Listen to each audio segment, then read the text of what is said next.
World top rankings ఉన్న యూనివర్సిటీస్లో ఎలాంటి IELTS రాయకుండా ఫ్రీ ఎడ్యుకేషన్ అండ్ స్కాలర్షిప్ అందుకోవాలంటే contact Videsh consults.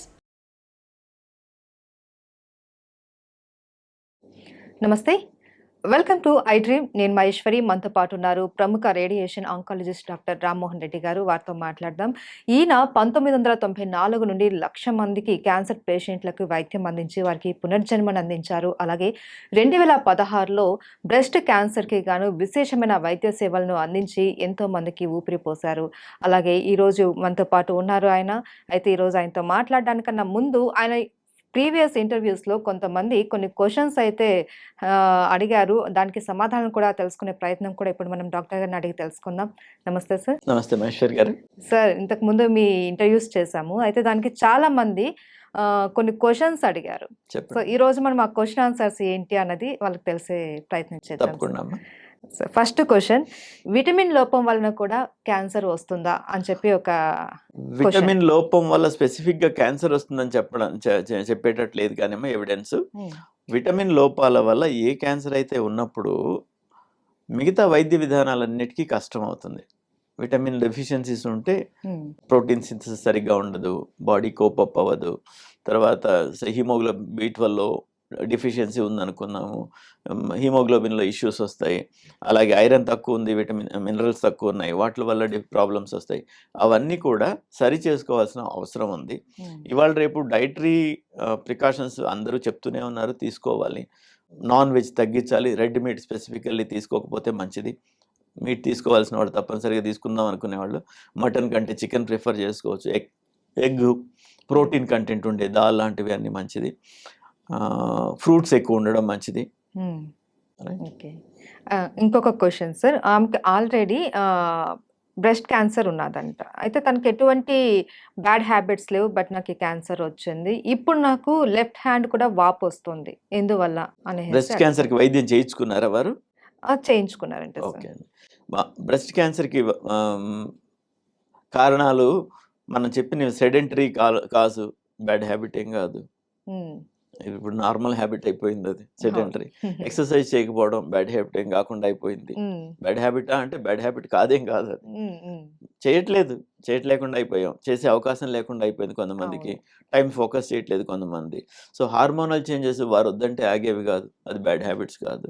Menarche menopause ఆమె అడిగితే వచ్చేవి కాదు.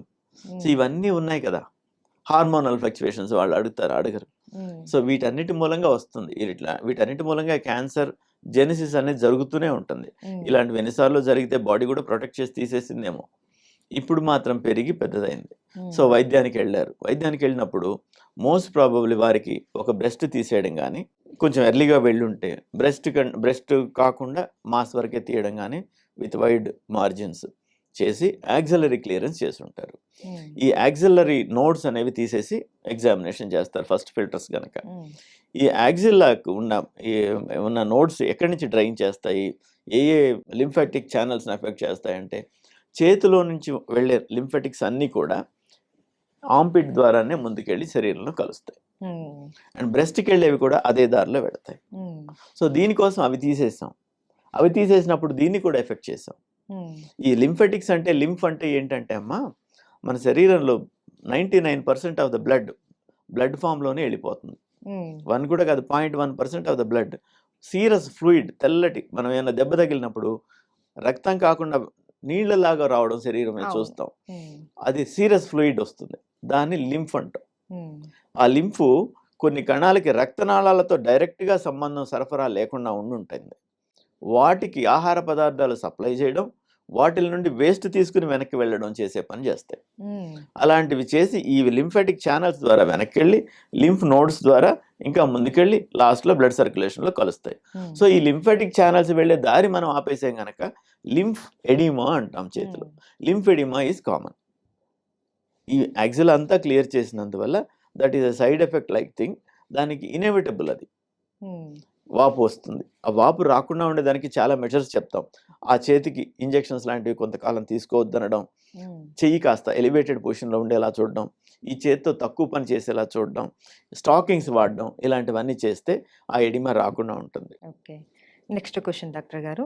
డాక్టర్ గారు మీరు గత ఇంటర్వ్యూస్‌లో చెప్పారు. ఎర్లీగా మెచ్యూర్ అవుతున్న అమ్మాయిల్లో ఎక్కువగా ఈ బ్రెస్ట్ క్యాన్సర్ వచ్చే అవకాశాలు ఉంటాయనేసి. అది వాస్తవమా? దీనికి ఏదైనా సొల్యూషన్ ఉంటుందా? అది నిజమేనమ్మా. దానికి సొల్యూషన్ చెప్పడానికి లేదు. మొదటి నుంచి కూడా మనం ఈ కొన్ని పద్ధతుల మూలంగా ఎర్లీ మెనార్కీ వస్తుందేమో అని అనుమానం. హ్మ్. లైక్ ఈ ప్లాస్టిక్ బాటిల్స్‌లో మనం వాటర్ వాడతాం. ఈ ప్లాస్టిక్ బాటిల్స్‌లో వాటర్ కార్‌లో పెట్టేస్తాం. 2 రోజులు ఉడుకుతాయి అవి. హ్మ్. దాని తర్వాత తీసుకుంటాం. ఈ ప్లాస్టిక్ మెటీరియల్స్‌లో నుంచి ఫుడ్ గ్రేడ్ కావవి ప్లాస్టిక్స్. హ్మ్. కాదు గనక బెంజీన్ లాంటి కొన్ని మాలిక్యూల్స్ వాటర్‌లోకి రిలీజ్ అవుతాయి. అవన్నీ కార్సినోజెనిక్. అవన్నీ మనం తాగుతూ ఉన్నాం. అదొకటి. దాని తర్వాత they can cause something like a hormone estrogen effect లాంటివి కూడా కొన్ని కాజ్ చేయగలుగుతాయి. హ్మ్. ఈ తీసుకునే వీటిలలో పొల్యూషన్ బయట ఉండేదంతా. తర్వాత పాలు మనం షాప్‌లో తెచ్చుకొని వాడుతున్నాం. అదే విధంగా పాలు మనకు ఒక ఆవు దగ్గర నుంచి పాలు తెచ్చారు. మాకు బర్రె దగ్గర నుంచి పాలు తీసుకున్నారు అనుకుంటారు. హ్మ్. వాళ్ళు పాలు తీసుకునేటప్పుడు దూడ చనిపోతే ఆవు గాని, బర్రె గాని చేపుకు రావడానికి కోసం ఆక్సిటోసిన్ అని ఒక ఇంజెక్షన్ ఇస్తారు. హ్మ్. అది హ్యూమన్‌కే వాడాలి. స్పెసిఫిక్‌గా మెడికల్ కండిషన్స్‌లోనే వాడాలి.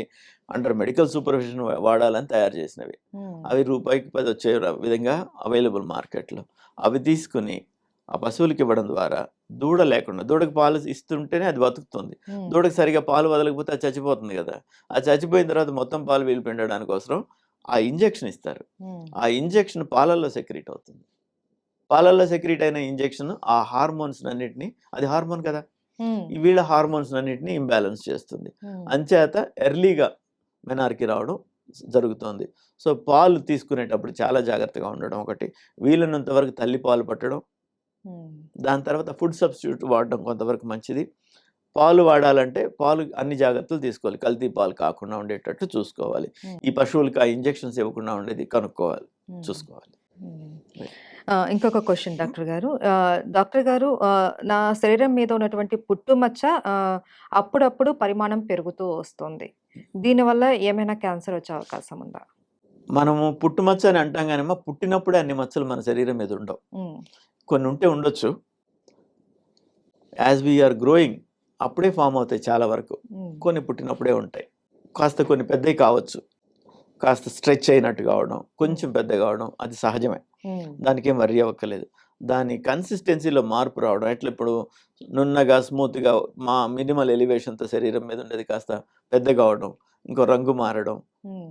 అండ్ కొత్త గ్రోత్ లాగా పెరిగినట్టు కావడం. ఇలాంటివైతే తప్పనిసరిగా జబ్బుందనుకోవాలి. హ్మ్. మీరనుకున్నట్టు చిన్న మార్పుకి మాత్రం ఒకసారి డాక్టర్‌ని మీరు కలిసినప్పుడు ఇది ఎలా ఉంది? ఇలా అని మీరు మాట్లాడితే వారొకసారి వారి చేత్తో పరీక్ష చేయడం ద్వారా చెప్పగలుగుతారు. వేరే పరీక్షలు కూడా అక్కర్లేదు.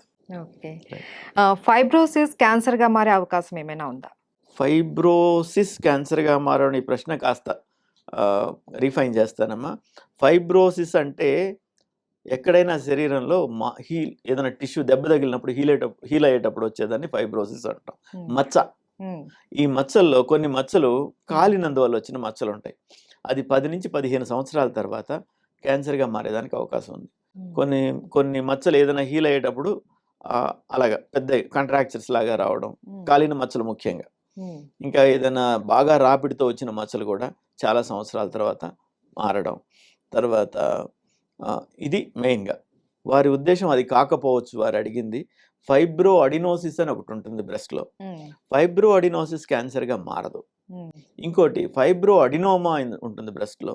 అవి మామూలుగా 2 సెంటీమీటర్లు, 3 సెంటీమీటర్ల లోపల ఉంటే క్యాన్సర్స్ ఉండే అవకాశం లేదు. But they can transform after 10-15 years. 10-15 ఏళ్ల తర్వాత క్యాన్సర్‌గా మారొచ్చు గనక తీసేసుకోవడం మంచిది.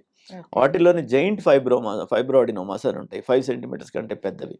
వాటిల్లో క్యాన్సర్ ఉండే అవకాశం ఉంటుంది. హ్మ్. సో, వారు చెప్పిన ఫైబ్రోసిస్‌కి రిలేటెడ్‌వన్నీ చెప్పాను. హ్మ్. వారికి ఏముందో వారు చూసుకోవాలి. అవును. Next question. డాక్టర్ గారు చాలామంది non stick pans, dish washers, microwave ovens, plastic వాడడం వల్ల కూడా క్యాన్సర్ వస్తుంది అని అంటారు. అది నిజమేనా? పాసిబిలిటీ చాలా ఎక్కువుందమ్మా. టైమ్ టెస్టెడ్ మెథడ్స్ మనకు మిలియన్స్ ఆఫ్ ఇయర్స్‌గా అలవాటైన ఇవన్నీ వదిలేసుకుని స్టైల్ కోసం పెద్ద పెద్ద వాటికి వెళ్ళి ఈ కెమికల్స్ అన్ని రిలీజ్ చేసేవి, బెంజిన్ రిలీజ్ చేసేవి, ఈ టెఫ్లాన్ కోట్లు ఇవన్నీ వాడటం అంత మంచిది కాదు. మిలియన్స్ ఆఫ్ ఇయర్స్ మనం వాడుతున్నాం. దోస పెనం వాడతాం అనుకుందాం, ఇనుపది వాడతాం. ఇనుపది వాడితే ఏమవుతుందో ఎన్నో మాలిక్యూల్స్ రిలీజ్ అవుతాయి. ఇనుము మన శరీరానికి మంచిదే. ఫుడ్తో పాటు మనం ఐరన్ టాబ్లెట్సే కొనుక్కొని వేసుకోమని చెప్తాం. అలాంటివన్నీ మంచివన్నీ మనకు వేల ఏళ్లుగా అలవాటైన పద్ధతులను వదిలేసుకొని కొత్త లేటెస్ట్ టెక్నాలజీ, కెమికల్స్ రిలీజ్ అయ్యే టెక్నాలజీకి వెళ్ళకండి. ఓకే. 70 ఏళ్ల వయసు వారికి కూడా సర్వైకల్ క్యాన్సర్ వచ్చే అవకాశం ఏమైనా ఉందా? సర్వైకల్ క్యాన్సర్ అది కూడా బ్రెస్ట్ క్యాన్సర్తో పోలిస్తే కొన్ని దీనిలో ఆపోజిట్ ఉంటాయి. ఎర్లీ మెనార్కీ ఇట్లాంటివి ఉన్నాయి కదా, లేట్ మెనోపాజ్లో అది అక్కడ కామన్ వస్తుంది. ఇంకొకటి మెనోపాజ్ తర్వాత మోర్ కామన్, యంగర్ ఏజ్లో తక్కువ ఉంటుంది. తర్వాత there is something called squamocolumnar junction ఆ సెర్విక్స్ మీద. సెర్విక్స్ అంటే గర్భసంచి ముఖద్వారం, అది రిసీడ్ అవుతుంది ఒక వయసు తర్వాత. ఆ జంక్షన్లోనే క్యాన్సర్ ఫామ్ అవుతుంది అని అనుకుంటాం మోస్ట్లీ, అదే కరెక్ట్. దానికోసం మనం ఏం చేస్తామంటే మనం ప్యాప్స్మియర్ అని ఒక టెస్ట్ చేస్తాం. ఆ ప్యాప్స్మియర్ అనేది 30 years తర్వాత ప్రతి వాళ్ళకి చేస్తే మంచిది. తర్వాత ఈ వయసు పెరిగే కొద్దీ డెఫినెట్గా ఎక్కువ అవుతుంది క్యాన్సర్ ఇన్సిడెన్స్. తర్వాత కొన్ని వైరల్ ఇన్ఫెక్షన్స్ కూడా క్యాన్సర్ కాజ్ చేస్తాయి. మనకుండే క్యాన్సర్స్లో, సర్వైకల్ క్యాన్సర్స్లో చాలా వరకు ప్యాపిలోమా వైరస్ మూలంగా వస్తున్నాయనేది రూఢిగా తెలిసింది. సో దానికి వ్యాక్సినేషన్స్ వచ్చినాయి ఇప్పుడు. అది వాడడం ద్వారా, క్లీన్లీనెస్ మెయింటైన్ చేసుకోవడం ద్వారా చాలా వరకు తగ్గుతుంది. ప్యాప్స్మియర్ ద్వారా మనకు ముందే తెలుస్తుంది, క్యాన్సర్ రాబోతుందని కూడా తెలుస్తుంది. అప్పుడు దానికి కావాల్సిన జాగ్రత్తలు తీసుకోవచ్చు. డాక్టర్ గారు, కొన్ని రకాల క్యాన్సర్స్కి ముందుగానే వ్యాక్సిన్ తీసుకునే అవకాశం ఉందని అంటున్నారు. ఎటువంటి క్యాన్సర్స్కి ముందుగా మనం వ్యాక్సిన్ తీసుకోవచ్చు? ప్రస్తుతానికి ప్రూవన్ క్యాన్సర్ సెర్విక్స్లో ఉందండి, తీసుకోవచ్చు. అండ్ హెపటైటిస్ బి వ్యాక్సిన్ కొద్ది కాలంగా వాడుతున్నాము. లివర్కి రిలేటెడ్ వైరల్ ఆరిజిన్ వచ్చే క్యాన్సర్స్లో అది ముఖ్యమైనది. అండ్ ఇంకా స్టడీస్ నడుస్తూనే ఉన్నాయి. ప్రూఫ్లు ఉంటే తప్పితే మనం వైద్య విధానంగా వాడడానికి లేదు కనుక స్టడీస్లో ఉండేవని మనం ప్రస్తుతానికి వాడకూడదు. Okay. And multiple fluid cyst ఉంటే ఏం చేయాలి సార్? మల్టిపుల్ ఫ్లూయిడ్ సిస్ట్ వారు ఎక్కడ చెప్తున్నారో నాకు తెలియదు. ఓవరీస్లో ఉండొచ్చు మల్టిపుల్ సిస్ట్లు. పాలిసిస్టిక్ ఓవేరియన్ డిసీజ్ అంటాం. అది హార్మోనల్ ఫ్లక్చుయేషన్, సెడెంటరీ హ్యాబిట్స్ వల్ల ఉంటుంది. దాన్ని మంచి ఎండోక్రైనాలజిస్ట్, గైనకాలజిస్ట్ కాంబినేషన్లో చూసుకోకపోతే that can lead to infertility కూడా, పిల్లలు పుట్టకపోవడం లాంటి సమస్యలు కూడా ఉంటాయి, చూసుకోవాలి. ఈ మల్టిపుల్ సిస్ బ్రెస్ట్లో కూడా ఉండొచ్చు. బ్రెస్ట్లో పాల ఉత్పత్తి గ్రంథులన్నీ ఉంటాయి. ఒక గ్రంథికి ఒక చిన్న ఉత్పత్తి చేసే నాళం ఏదైనా బ్లాక్ అయిందంటే అక్కడ సెక్రీట్ అయ్యేది. పాల ఉత్పత్తి టైంలో పాలు వచ్చినా మిగతా టైంలో మ్యూసినస్ ఫ్లూయిడ్ కొంచెం సెక్రీట్ అవుతుంది. అది మనకు తెలియకుండానే ఇదైపోతుంటుంది. బట్ ఇలా బ్లాక్ అయినప్పుడు ఏమవుతుందంటే అక్కడ ఓవర్ లోడ్ అయినట్టు అయిపోయి సిస్టులు వస్తాయి. ఇలాంటి సిస్టులు మల్టిపుల్ ఉంటాయి. సిస్టులు క్యాన్సరస్ ఏం కాదు. సిస్టుల వల్ల అంత పెద్ద ప్రమాదం ఉండదు. బట్ వాటి సైజు వల్ల పెయిన్ అలాంటివి వస్తుంటే యాస్పిరేషన్ చేయించుకోవడం, ఒక నీడిల్తో అల్ట్రాసౌండ్ గైడ్లో తీసేస్తారు సిస్టులోంచి. అది కూడా కరెక్టే. ఇంకా ఎక్కడ సిస్టులు వాడి ఉద్దేశం కరెక్ట్గా ప్రాంతం చెప్పలేదు కనుక నాకు తెలిసినవి చెప్తున్నాను. ఓకే. అండ్ రేడియేషన్ థెరపీ వల్ల సైడ్ ఎఫెక్ట్స్ ఏమైనా వచ్చే అవకాశాలు ఉన్నాయా? రేడియేషన్ కెన్ కాజ్ క్యాన్సర్ అనేది కామన్ అమ్మా. రేడియేషన్ క్యాన్సర్ని కాజ్ చేయొచ్చు. రేడియేషన్ క్యాన్సర్ని క్యూర్ చేస్తుంది. అయితే రేడియేషన్ క్యాన్సర్ని కాజ్ చేసేది very low dose radiation, prolonged exposure can cause cancer. చాలా చిన్న డోసులలో లాంగ్ పీరియడ్ ఎక్స్పోజర్ అయితే క్యాన్సర్ రావచ్చు. రైట్. తర్వాత మనం ఇచ్చే radiation, high dose of radiation ఇస్తాం పేషెంట్స్కి. That is called ionizing radiation.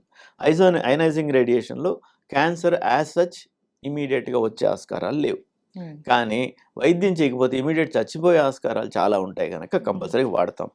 ఈ రేడియేషన్ ఫీల్డ్లో, మనం ఇచ్చిన రేడియేషన్ ఫీల్డ్లో క్యాన్సర్స్ ఎంత కామన్గా వచ్చాయని కొన్ని లక్షల మందిలో స్టడీస్ చేస్తే 15 to 20 years తర్వాత 1 to 2% పాసిబిలిటీ ఉంది. 100% ప్రాణం పోయే కండిషన్ వదిలేసుకొని 15 ఏళ్ళు 20 ఏళ్ళు బతికినాక 1-2% వస్తుందని భయపడి ఇప్పుడే చచ్చిపోవడం తప్పు కదమ్మా. Okay. Thank you so much sir. చాలా క్వశ్చన్స్కి చాలా ఓపికగా మీరు సమాధానం అందించారు మాకు. Thank you.